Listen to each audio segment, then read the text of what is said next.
Annonceurs, entrepreneurs, promoteurs et chefs d'entreprise, choisissez dès à présent votre meilleur partenaire média, Ideal Production. Ideal Production est basé à Cotonou au Bénin. Ideal Production, le partenaire exclusif de Sika TV en Afrique.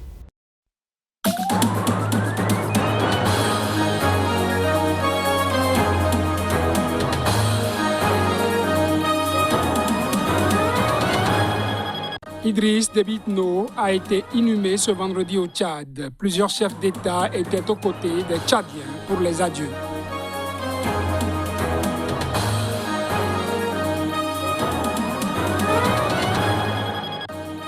L'Égypte se prépare à produire sur place le vaccin anti-Covid russe Sputnik V. Un accord lui permet d'en produire 40 millions de doses par an.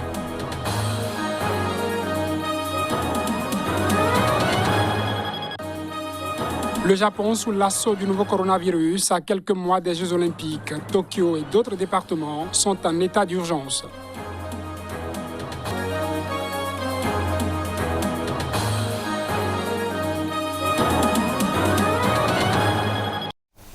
Heureux de vous retrouver à ce journal, mesdames et messieurs. Bonsoir et bienvenue.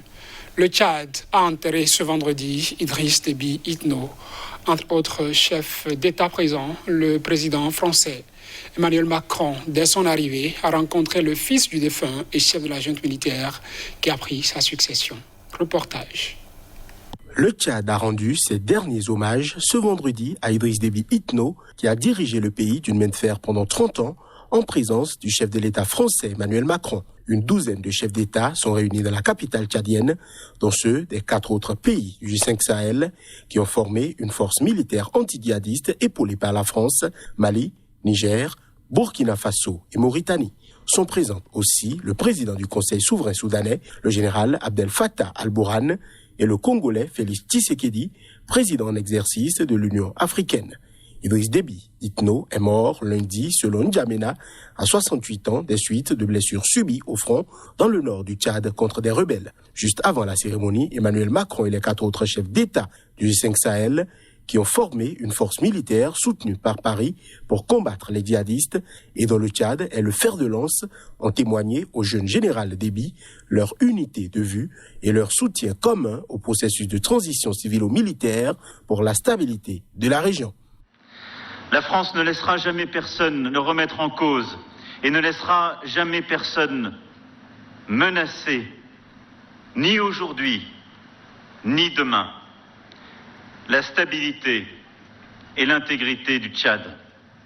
Pour de nombreux opposants, dont les plus farouches étaient régulièrement victimes d'intimidation et de violence, cette prise de pouvoir n'est rien d'autre qu'un coup d'État institutionnel. La dépouille de Déby est inhumée aux côtés de son père à Amdjaras, petit village qui jouste sa ville natale de Berdoba, chef-lieu de la province de l'Enedi-Est, près de la frontière soudanaise.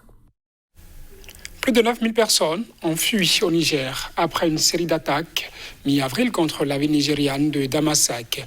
C'est du moins ce qu'ont indiqué ce jeudi les Nations Unies.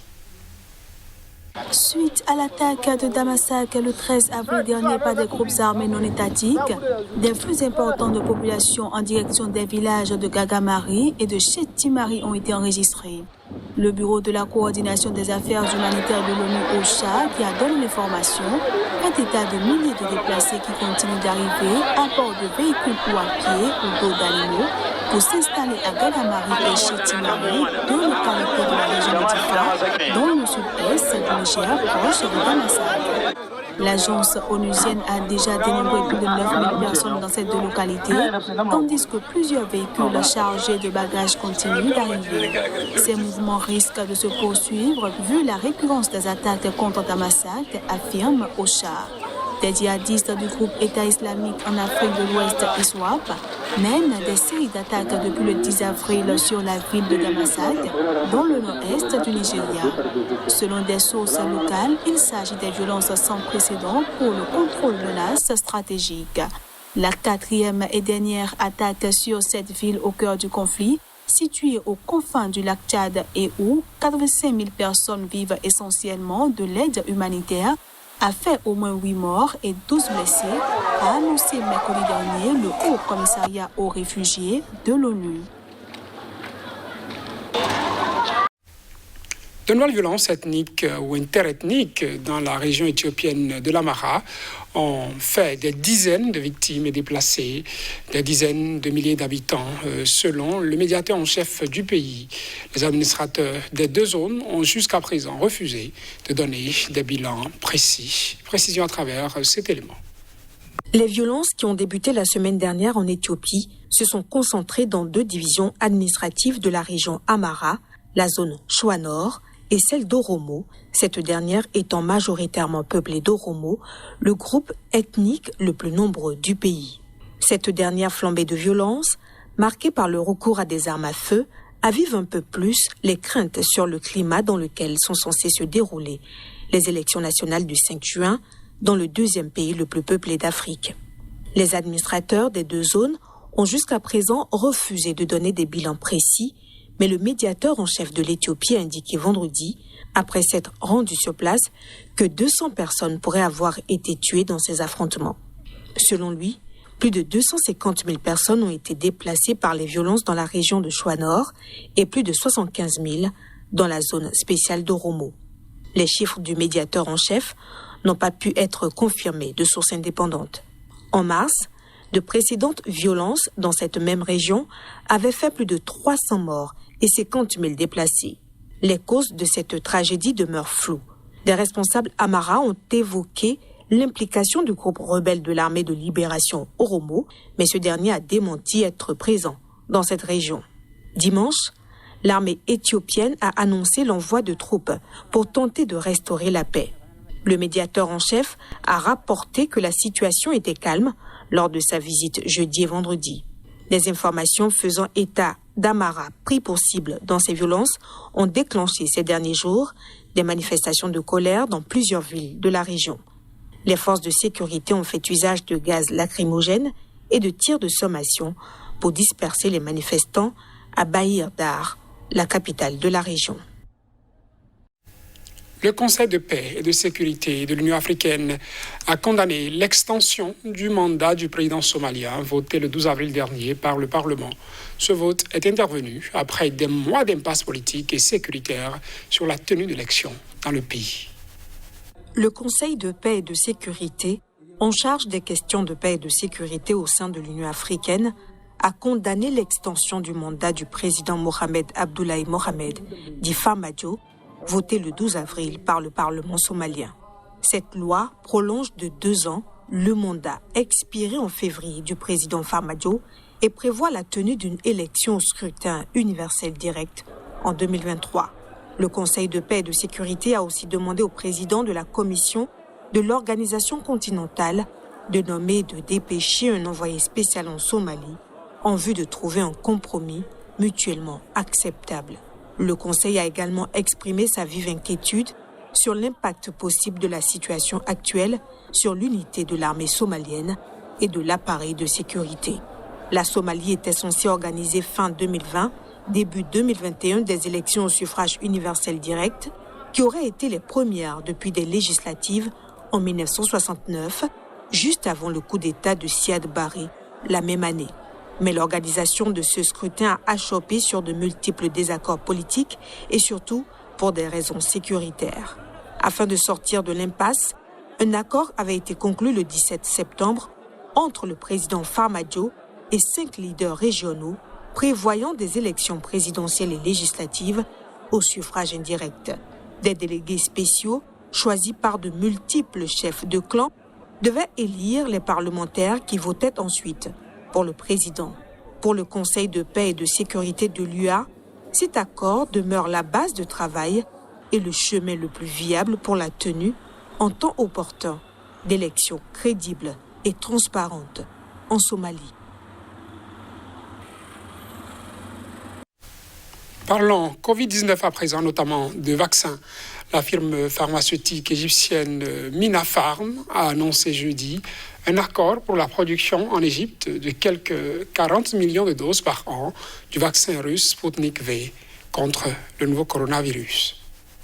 La firme pharmaceutique égyptienne Minapharm et le fonds souverain russe Erdif, qui ont financé le développement du vaccin Sputnik V, ont annoncé dans un communiqué commun que les parties ont l'intention de commencer le transfert de technologie immédiatement. Le déploiement du vaccin est attendu pour le 3e trimestre 2021, selon le communiqué. La filiale allemande de Minapharm, ProBiogen AG, participera à l'optimisation du processus afin d'accroître davantage la production.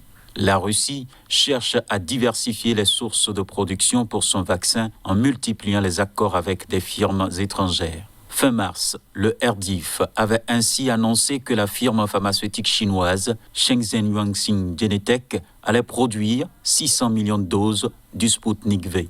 En Europe, la question de l'utilisation du Sputnik V est controversée. Le ministre français des Affaires étrangères, Jean-Yves Le Drian, a ainsi reproché récemment à la Russie d'en faire un outil de propagande dans le monde.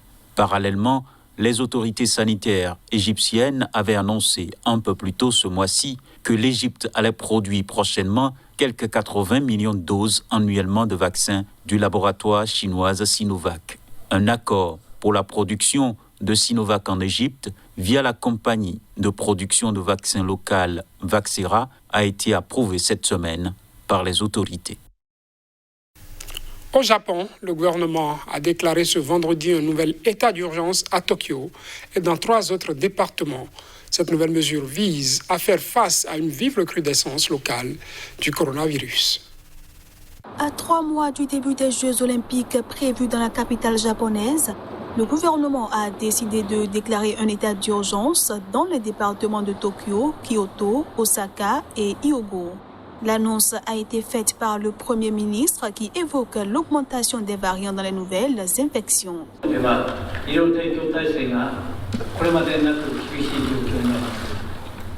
Le système hospitalier est confronté à une situation sévère sans précédent. Les contaminations aux variants hautement contagieux représentent aujourd'hui 80% des infections à Osaka et 30% à Tokyo. Nous avons donc décidé d'établir un état d'urgence à Tokyo, Kyoto, Osaka et dans la préfecture de Hyogo.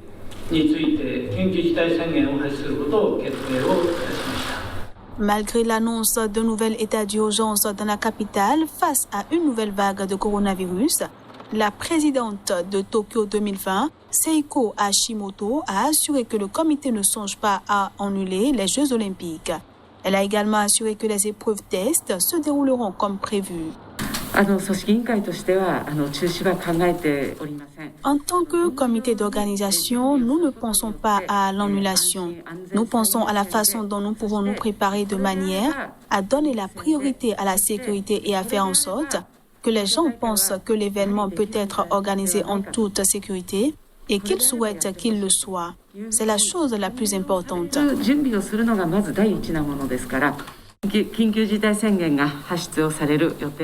Nous comprenons qu'il y aura un état d'urgence, mais pendant cette période, nous organiserons une série d'épreuves tests et nous devons nous assurer que nos mesures de lutte contre le virus sont encore plus strictes que jamais. Les mesures seront plus strictes que le précédent état d'urgence imposé dans certaines parties du pays en janvier, tout en restant bien plus légères que les confinements décrétés dans d'autres parties du monde depuis plus d'1 an.